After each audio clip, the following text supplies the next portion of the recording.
ചിറ്റ പറഞ്ഞു ഉണ്ണിക്കുട്ടനെ ആരൊക്കെയോ അന്വേഷിക്കുന്നുണ്ടെന്ന്. അപ്പോൾ ഞാൻ ഓർത്തു എൻ്റെ ഡേ ഇൻ മൈ ലൈഫ് നിങ്ങളെ കൂടി കാണിക്കാമെന്ന്. ഞാൻ രാവിലെ 6 മണിക്ക് ഉറക്കം എണീച്ചു ഗൈസ്. കൊച്ചിട്ട് എന്തൊക്കെയോ വന്ന് പറഞ്ഞ് ചിരിപ്പിക്കുന്നുണ്ട്. എന്നിട്ട് നേരെ പോയി പല്ല് തേച്ചു. എന്ന് രാവിലെ ഞാൻ കുളിക്കും ഗൈസ്. കുളിച്ചിറങ്ങിയപ്പോൾ ഞാൻ സുന്ദരി കുട്ടിയായി അല്ലേ, നോക്കിയേ. എന്നിട്ട് നേരെ അടുക്കളയിൽ പോയി എല്ലാവരോടും വിശേഷമൊക്കെ പറഞ്ഞുകൊണ്ടിരുന്നു. അപ്പോൾ കൊച്ചിട്ട് ഓടി വന്ന് എൻ്റെ തലമുടി എല്ലാം ചീകി വെച്ചു. എപ്പോൾ തിരുവനന്തപുരത്ത് വന്നാലും ഇങ്ങനെ. എന്നിട്ട് ഞാൻ രാവിലെ ഒരു മുട്ട കഴിച്ചു. രാവിലെ മുട്ട കഴിച്ചാലേ അരികെ വെക്കുള്ളൂ.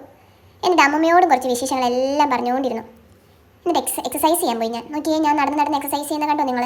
എൻ്റെ 2 കൈയും ഫ്രണ്ടിലോട്ടും ബാക്കിലോട്ടും വീശി എക്സസൈസ് ചെയ്തു. എന്നിട്ട് ഞാൻ മുറ്റത്ത് കിടന്ന ചപ്പിലെല്ലാം പെറുക്കി കളഞ്ഞു. എന്നിട്ട് എൻ്റെ കുഞ്ഞിച്ചൂല് വെച്ചിട്ട് അവിടെ എല്ലാം അടിച്ച് വാരി വൃത്തിയാക്കി. എന്തോ ചെയ്യാനാ.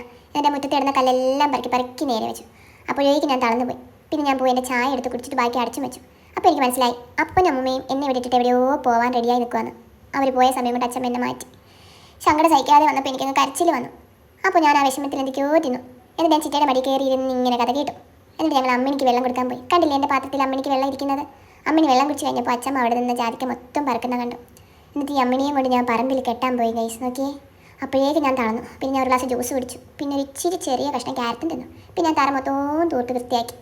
അപ്പോഴേക്കും പാലായിലേക്ക് കൊണ്ടുപോകാൻ സിന്ധുവമ്മയും കണ്ണമാമനും കൂടെ വന്നു. ഞാൻ ചിറ്റിക്ക് ടാറ്റയും പറഞ്ഞു പ്ലെയിൻ കിസും കൊടുത്തിട്ട് ഞാൻ അങ്ങ് പോയി. തിരിച്ചു വന്നപ്പോൾ എനിക്ക് വിശന്നു ഗൈസ്. ഞാൻ എന്തൊക്കെയോ തിന്നു കിടന്നുറങ്ങി.